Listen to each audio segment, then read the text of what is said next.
Good morning, students. Myself Monica from Madras School, Khaisargarh. Students, in previous video, we have discussed about the storyteller. जो दो video बनाई थी story teller की, उसमें हमने जो उसकी स्टोरी है वो थोड़ी सी रिवाइज कर लेते हैं पहले। तो उसमें हमने क्या पढ़ा था स्टूडेंट कि जो आंटी जी है वो बच्चों को, उन तीन बच्चों को स्टोरी सुनाती है। तो वो जो भी स्टोरी सुनाती है वो उनको अनइंटरेस्टिंग लगती है, कि वो स्टोरी बिल्कुल भी उनको समझ में नहीं आती, वो न ही उनमें यानी इंटरेस्ट लेते हैं। तो फिर वो जो बैचलर बैठा था उनके पास में, यानी उनके सामने जो बैचलर बैठा है, वो उन बच्चों को स्टोरी सुनाना शुरू करता है। तो वो कहता है कि एक बहुत ही ज़्यादा अच्छी लड़की थी, उसका नेम था बर्था, और वो इतनी अच्छी थी कि उसको यानी वो हमेशा सच बोलती थी, अच्छे अच्छे कपड़े पहनती थी, वो बहुत ज़्यादा पोलाइटनेस थी, ऑनेस्ट थी, और वो जो भी उसको काम दिया जाता था वो उसको करती भी थी। जो लेसन उसको दिया जाता था वो उसको परफेक्टली पूर्ण रूप से उसको मतलब उसको सीख भी लेती थी। तो इस तरह से उसने उस बर्था के बारे में बताया उन बच्चों को। तो जब हमने अपनी लास्ट वीडियो में जो लाइन पढ़ी थी, not as pretty as any of you said the bachelor but she was horribly good, ये लास्ट वीडियो में हमने डिस्कस किया था कि जब जो दोनों छोटी लड़कियां हैं उनमें से एक बड़ी लड़की जो थी वो बैचलर से क्वेश्चन पुटअप करती है कि क्या वो सुंदर भी थी। तो वो बैचलर क्या कहता है कि इतनी सुंदर नहीं थी जितनी तुम दोनों हो, but she was horribly good, परंतु वो हॉरिबली गुड थी। अब ये जो हॉरिबली गुड जो वर्ड है, ये एक हॉरिबली का मतलब होता है डरावना भयानक, गुड का मतलब अच्छा, यानी ये हॉरिबली एक नेगेटिव वर्ड है और गुड एक यानी पॉजिटिव वर्ड है। अब नेगेटिव और पॉजिटिव को उसने मिक्सचर कर दिया था। तो जब उसने इस तरह से किया तो बच्चों के मन में बहुत ज़्यादा क्यूरियोसिटी यानी उत्पन्न हो गई, यानी स्टोरी की तरफ वो ध्यान देना शुरू कर देते हैं बच्चे। तो let's start. There was a wave of reaction in favour of the story. The word horrible in connection with goodness was a novelty which seemed to be absent from the aunt's tale। कि जो अब story के पक्ष में यानी story के favour में जो रिएक्शन की लहर है यानी प्रतिक्रिया, यानी अब बच्चे हैं वो ध्यान देना शुरू कर देते हैं। The word horrible in connection with goodness was a novelty. जो गुडनेस के साथ में हॉरिबल वर्ड को उस बैचलर ने ऐड किया था, वो वर्ड यानी वही आंटी की टेल में अब्सेंट था, नहीं था वो वर्ड, यानी वो इस तरह से कुछ नया ऐड नहीं कर रही थी। She was so good continued the bachelor. अब बैचलर है वो कंटिन्यू करता है अपनी स्टोरी को और वो कहता है कि वो इतनी अच्छी थी that she von several medal for goodness, कि उसने गुडनेस के लिए, उसको गुडनेस की वजह से बहुत सारे मेडल भी मिली थी। Which she always wore pin on to her dress, जिनको वो अपनी ड्रेस पे पहनती थी। There was a medal for obedience, उनमें से एक मेडल उसको ओबीडियंस के लिए, यानी वो आज्ञाकारी बहुत ज़्यादा थी, कहना मानती थी, पालन करती थी, उसके लिए मिला था। अनदर मेडल फॉर पंक्चुअलिटी, और दूसरा मेडल था वो उसको पंक्चुअलिटी के लिए, यानी हर काम टाइम पर करने के लिए, समय की बहुत ज़्यादा पाबंद थी, इसके लिए उसको मिला। And A third for good behaviour, और जो तीसरा मेडल था वो उसको अच्छे अपने बिहेवियर के लिए मिला। They were large metal medal and they clicked against one another as she walk, और वो उसके पास में मेटल के जो बड़े बड़े मेडल थे वो उनको अपने गले में पहनती थी। तो जैसे ही वो चलती थी तो वो क्लिक की आवाज़ करते थे। क्लिक का मतलब होता है यानी आपस में वो टकराते थे, टन की आवाज़ करते थे जब वो चलती थी। Everybody talked about her goodness, हर एक व्यक्ति उसकी गुडनेस के बारे में, उसके बारे में बात करता था, उसकी अच्छाई के बारे में। The prince of the country go to hear about it, और जो उस देश का जो प्रिंस था यानी जो उस देश का राजकुमार था उसने भी इसके बारे में सुना था। He said that she was so very good she might be allowed once a week to walk in his park, कि वो इतनी अच्छी थी कि जो वो प्रिंस था उसने उसको अलाउ कर दिया था।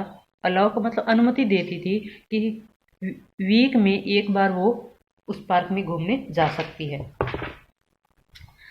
विच was just outside the town, जो कि टाउन के बाहर था। It was a beautiful park that no children were ever allowed in it, ये इतना सुंदर पार्क था कि कोई भी बच्चे को जाने की वहाँ पे अनुमति भी नहीं थी। It was a great honour for Bertha to be allowed to go there, और बर्था को वहाँ जाने की जो उसको अलाउ कर दिया गया था यह उसके लिए बहुत ही सम्मान की बात थी।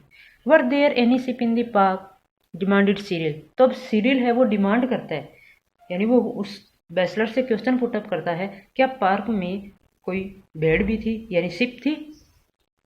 No said the bachelor there were no sheep, तो वो कहता है कि नहीं वहाँ पे कोई भी शिप नहीं थी। Why weren't there any sheep came the inevitable question. तो वो उससे क्वेश्चन पूछता है, यानी ये क्वेश्चन आना बहुत जरूरी। इनएविटेबल क्वेश्चन मतलब अनिवार्य क्वेश्चन हो गया था कि वहाँ पे शिप क्यों नहीं थी। There were no sheep in the park said the bachelor. तो बेसलर ने कहा कि उसमें शिप नहीं थी। Because the prince mother had once had a dream that her son would either be killed by a sheep or else by a clock falling on him. कि जो वो उसका कारण बताता है कि उस पार्क में शिप क्यों नहीं थी, क्योंकि जो एक बार जो प्रिंस की मदर है उसको एक सपना आया था और उसने उस सपने में वो ये देखती है कि उसका बेटा या तो एक भेड़ के द्वारा मारा जाएगा, यानी उस शिप के मारने से मारा जाएगा, और या जो क्लॉक है वो उसके ऊपर गिर जाएगी और इससे वो उसके यानी वो मर जाएगा, उसकी डेथ हो जाएगी, इस तरह से वो मारा जाएगा। इस तरह से उसको एक सपना आता है। For that reason the prince never kept a sheep in his park or a clock in his palace. यानी इसी रीजन कारण से, रीजन होता है कारण, इसी कारण से प्रिंस ने यानी अपने पार्क में शिप नहीं रखी और उसके जो पैलेस यानी उस राजमहल में कोई भी क्लॉक भी नहीं थी। The aunt suppressed a gasp of admiration. Admiration का मतलब तारीफ, गैस्प मतलब यानी उसकी जो स्टोरी में इतना ज़्यादा इंटरेस्ट आ रहा था तो वो आंटी को भी वो स्टोरी अच्छी लग रही थी, परंतु वो उस बात को दबा लेती है अंदर ही अंदर।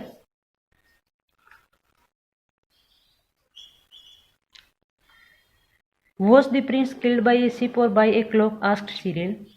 तो वो सीरियल है वो फिर कहता है क्या प्रिंस शिप या किसी क्लॉक के द्वारा यानी मारा गया था या मर गया था।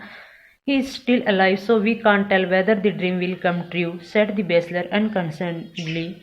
Anyway, there were no sheep in the park, but there were lots of little pigs running all over the place. He is still alive. वो कहता है कि वो जो प्रिंस है वो अभी जिंदा है और हम नहीं कह सकते कि जो सपना है वो उसका सच हो सकता है या सच हो जाएगा।